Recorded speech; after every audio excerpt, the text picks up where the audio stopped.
సాహితీ మిత్రులందరకు ఉదయబాబు మాస్టారి కథలు ఛానల్కు శుభస్వాగతం. కథా సాహిత్యంలో భాగంగా ఈరోజు మీరు వినబోతున్న కథ సీనియర్ కథా రచయిత శ్రీ కట్టా రాంబాబు గారు రచించిన అమ్మ చేతి బువ్వ కథల సంపుటి నుండి ఆమె నవ్వు కథ మీకోసం. ఈ కథ జూలై 2, 2014 సంవత్సరం నవ్య సచిత్ర వారపత్రికలో ప్రచురితం. సాధారణంగా సాయంత్రం పూట వ్యాహాళిగా మనం ఏ సెంటర్కు వెళ్తూ ఉంటాం మగవాళ్ళం. అలాంటి సమయంలోనే ఈ కథానాయకుడు ఒకసారి వ్యాహాళి కోసం ఒక సెంటర్కి వెళ్ళాడు. అక్కడ అతనికి ఒక ఆమె కనిపించింది. ఆమె నవ్వు ముగ్ధ మనోహరంగా ఉంది. నెమ్మదిగా ఆమె అతని దగ్గరకు వచ్చి నాకు ఒక 2000 రూపాయలు సహాయం చేయగలరా అని అడిగింది. ముందు సంశయించిన ఆమె అవసరాన్ని గ్రహించి అతను ఆ 2000 రూపాయలు ఆమెకు అందజేశాడు. ఎట్టి పరిస్థితుల్లోనూ తాను ఆ సొమ్ము తిరిగి చెల్లిస్తానని చెప్పి ఆమె అక్కడి నుంచి వెళ్ళిపోయింది. నెల్లాళ్ళు కాదు కదా, ఎన్నాళ్ళైనా ఆమె తిరిగి ఆ సెంటర్కి రాలేదు, అతనికి కనబడలేదు. ఆ తర్వాత అతనికి జరిగిన అనుభవం ఏమిటి? శ్రీ కట్టా రాంబాబు గారు అత్యద్భుతంగా రచించిన కథ ఆమె నవ్వు మీకోసం. ఆ నవ్వు మనిషిని సమ్మోహనపరిచేదిలా లేదు, అలా అని హృదయాన్ని గిలిగింతలు పెట్టేలానూ లేదు.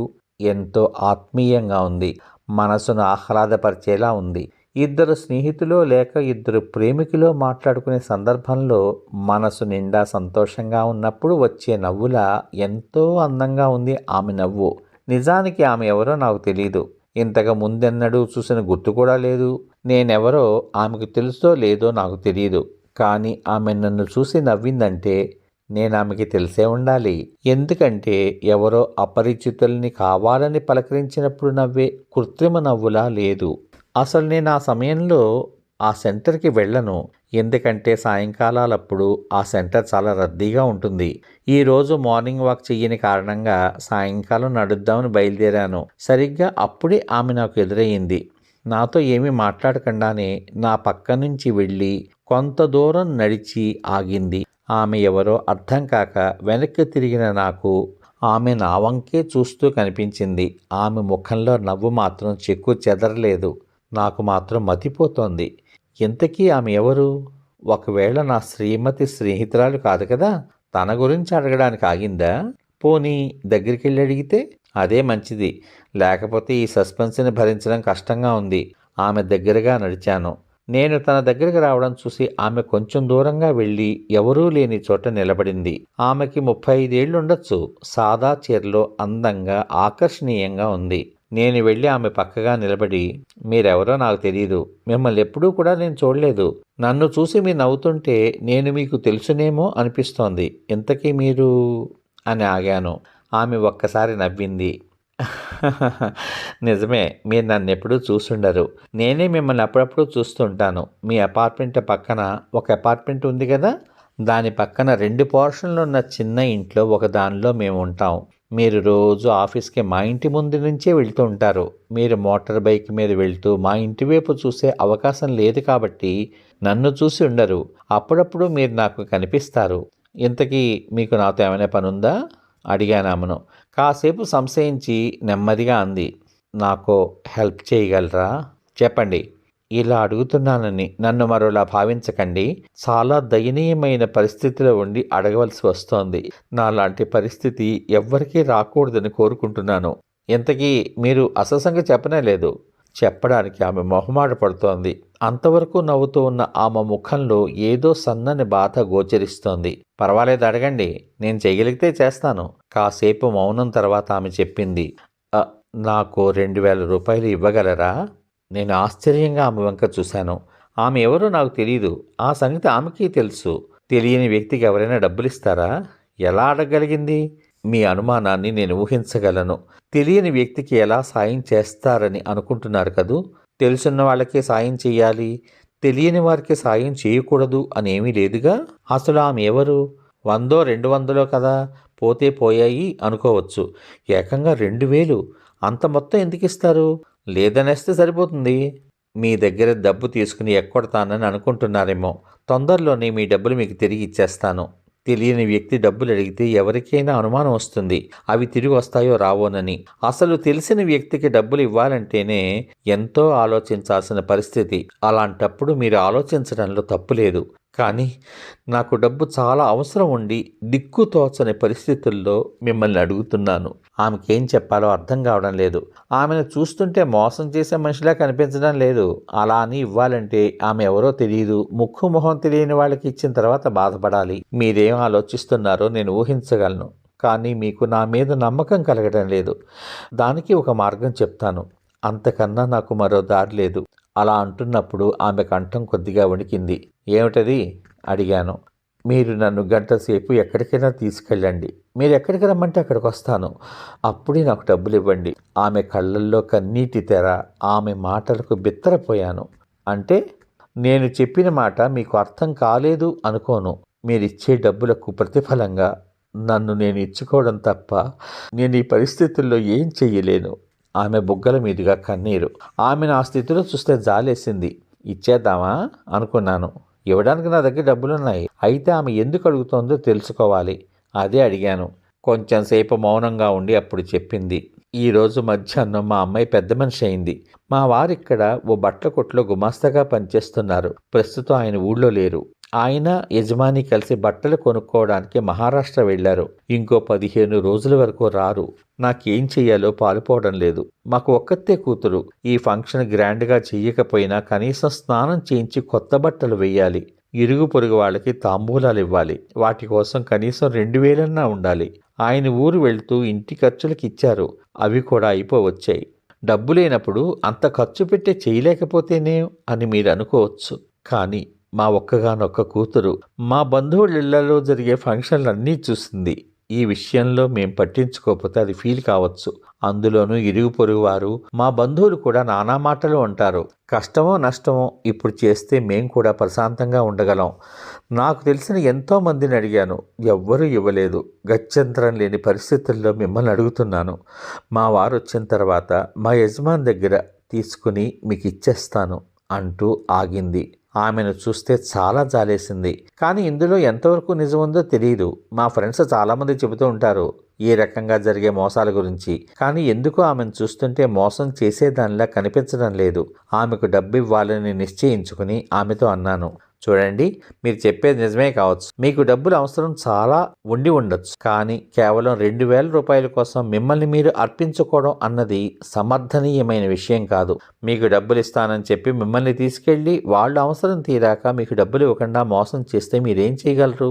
కాబట్టి అలాంటి ఆలోచనలు ఎప్పుడూ చేయకండి. లోకం గొడ్డుపోలేదు. మీరు ఇంకా ప్రయత్నం చేస్తే ఎక్కడో ఓ చోట దొరక్కపోదు. తొందరపడి తప్పటడుగులు మాత్రం వేయకండి. మీకు కావాల్సిన 2000 నేనిస్తాను. తీసుకెళ్ళి మీ అవసరం తీరాక ఇవ్వండి అంటూ జేబులోంచి 2000 తీసి ఆమెకి ఇచ్చాను. కృతజ్ఞత నిండిన కళ్ళతో 2 చేతులు జోడించి మీరు చేసిన సహాయాన్ని ఎప్పటికీ మర్చిపోలేను అని చెప్పి అక్కడి నుంచి వెళ్ళిపోయింది. ఆమె వెళ్ళిన తర్వాత అక్కడి నుంచి కదిలాను. ఆ రాత్రి నిద్ర పట్టలేదు. నేను అపాత్రదానం చేయలేదు కదా అనిపించింది. ఈ విషయం ఎవరితోనూ చెప్పలేదు. నెల రోజులైనా ఆమె నాకు డబ్బులు ఇవ్వలేదు. కనీసం ఎక్కడా కనిపించలేదు. 2-3 సార్లు ఆ సెంటర్కి సాయంకాలం అప్పుడు నడుచుకుంటూ వెళ్ళాను ఆమె కనిపిస్తుందేమోనని. ఆఫీస్కి వెళ్ళేటప్పుడు ఆమె ఇంటివైపు చూస్తుండేవాణ్ణి. ఎప్పుడు చూసినా తలుపులు మూసే ఉండేవి. నిజంగా ఆమె నన్ను మోసం చేసిందా? ఆమె మాటలు, చూపులు అలా అనిపించలేదు. అందుకే ఆమెకి డబ్బులు ఇచ్చాను. కానీ ఇంతవరకు ఆమె నుంచి ఎటువంటి రెస్పాన్సు లేదు కాబట్టి ఆమె నన్ను మోసం చేసింది అని అనుకున్నాను. జీవితంలో అదే మొదటిసారి నేను అలా మోసపోవడం. కొన్నాళ్ళకి నేను ఆ విషయం మర్చిపోయాననే చెప్పాలి. 4 నెలలు గడిచిపోయాయి. ఓ రోజు ఆఫీస్ పని చేసుకుంటున్న సమయంలో మా ఆఫీస్ బాయ్ వచ్చి చెప్పాడు, నా గురించి ఎవరో వచ్చి బయట వెయిట్ చేస్తున్నారని. బయటకు వచ్చాను.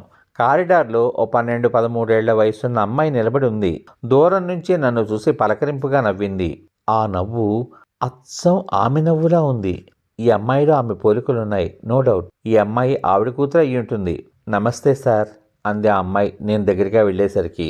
నువ్వు అన్నాను.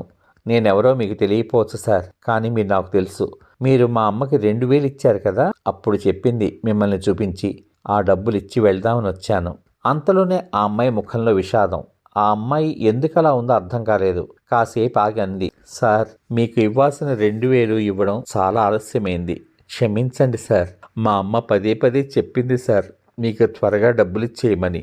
నేనే ఇవ్వలేకపోయాను అంటూ 2000 హ్యాండ్ బ్యాగ్లోంచి తీసి నా చేతికిచ్చింది. మీ అమ్మ నీకు చెప్పడమేంటి? తనే ఇవ్వచ్చు కదా. నేనలా అన్న వెంటనే ఆ అమ్మాయి కళ్ళల్లో నీళ్లు తిరిగాయి. మా అమ్మ చచ్చిపోయింది సార్. ఆ మాటలు విన్న నేను షాక్ తిన్నాను. ఆ నవ్వు ముఖం నాకు వెంటనే గుర్తుకొచ్చింది. అదేంటి? ఏం జరిగింది? అడిగాను. ఆ రోజు మీరు 2000 ఇచ్చిన వెంటనే ఆనందంగా ఇంటికి వచ్చింది. ఆ డబ్బుతో నాకు బట్టలు ఇంకా ఏమేం కావాలో లిస్టు రాసుకుంది. మా నాన్న వచ్చిన తర్వాత మీ డబ్బు మీకు ఇచ్చేయాలంది. ఆ మర్నాడు ఉదయం అమ్మ బజార్కి బయలుదేరుతుంటే మీరు ఆఫీస్కు బైక్ మీద మా ఇంటి మీదుగా వెళ్తున్నప్పుడు నాకు మిమ్మల్ని చూపించింది. 10 గంటల తర్వాత బజార్కు వెళ్ళింది. వెళ్ళిన గంటకు నాకు కబురొచ్చింది అమ్మ గవర్నమెంట్ హాస్పిటల్లో ఉందని. కంగారుగా వెళ్ళాను. గట్టిగా దెబ్బలు తగిలి చావు బతుకుల్లో ఉంది. అమ్మ ఎక్కిన షేర్ ఆటోను వెనక నుంచి స్పీడ్గా వస్తున్న లారీ గుద్దేసిందట. తలకు పెద్ద పెద్ద గాయాలయ్యాయి. డాక్టర్లు బ్రతకడం కష్టమని చెప్పేశారు.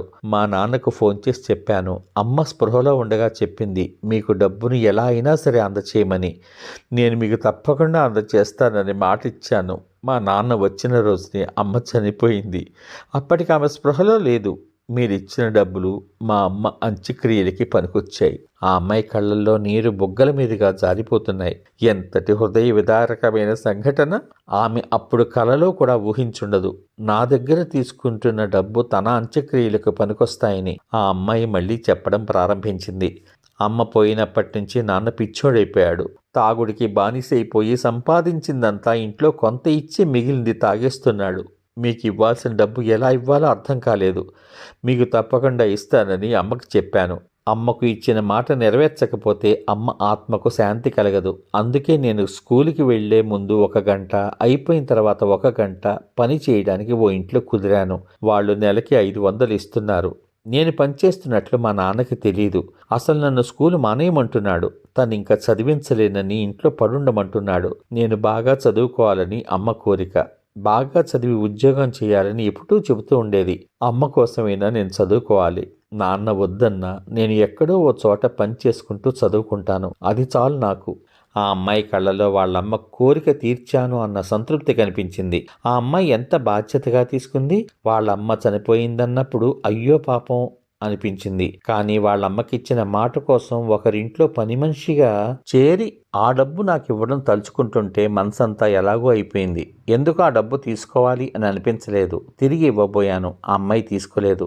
వద్దు సార్, మీరు తిరిగి ఇచ్చేస్తే నేను అమ్మ మాట నెరవేర్చినట్లు కాదు. అమ్మ మీకు బాకీ ఉంది. దాన్ని నేను తీర్చేశాను అంతే. ఆ అమ్మాయి ఇలా అంటుంటే నేనేం చేయలేక ఆ డబ్బును జేబులో పెట్టుకున్నాను. చూడమ్మా, నేను మాట చెప్తాను, వింటావా అన్నాను. ఏమిటన్నట్లు చూస్తుంది. నీకు బాగా చదువుకోవాలనే కోరిక ఉంది కాబట్టి నువ్వు ఎంతవరకు చదువుకోవాలనుకుంటున్నావో అంతవరకు నేను చదివిస్తాను. ఆ తర్వాత నీకు ఉద్యోగం కూడా చూస్తాను. నాకు ఒక్కడే కొడుకు. వాడిప్పుడు స్టేట్స్లో మంచి ఉద్యోగం చేసుకుంటూ భార్యతో అక్కడే ఉంటున్నాడు. ఇక్కడ నేను నా భార్య ఇద్దరమే ఉంటున్నాం. నాకిక్కడ మంచి ఉద్యోగమే ఉంది. నీ చదువుకయ్యే ఖర్చు నాకు పెద్ద భారం అనిపించదు. కాబట్టి నువ్వు బాగా చదువుకో. మా ఇంటికి అప్పుడప్పుడు వస్తూ ఉండు. నీకు అమ్మలేని లోటు కనిపించదు. మాకు ఈ వయసులో ఒంటరితనం కూడా అనిపించదు. తెలిసిందా అన్నాను. ఆ అమ్మాయి కృతజ్ఞత నిండిన కళ్ళతో చూసింది. నా దగ్గర డబ్బు తీసుకుంటున్నప్పుడు వాళ్ళమ్మ కూడా ఇలాగే చూసింది. అంతవరకు విచారంగా ఉన్న ఆ అమ్మాయి కళ్ళల్లో చిరునవ్వు వెలిసింది. ఆ నవ్వు అచ్చం వాళ్ళమ్మ నవ్వులాగే ఉంది. నా గుండెలో నిక్షిప్తమైన ఆ నవ్వు ఆమె నవ్వు.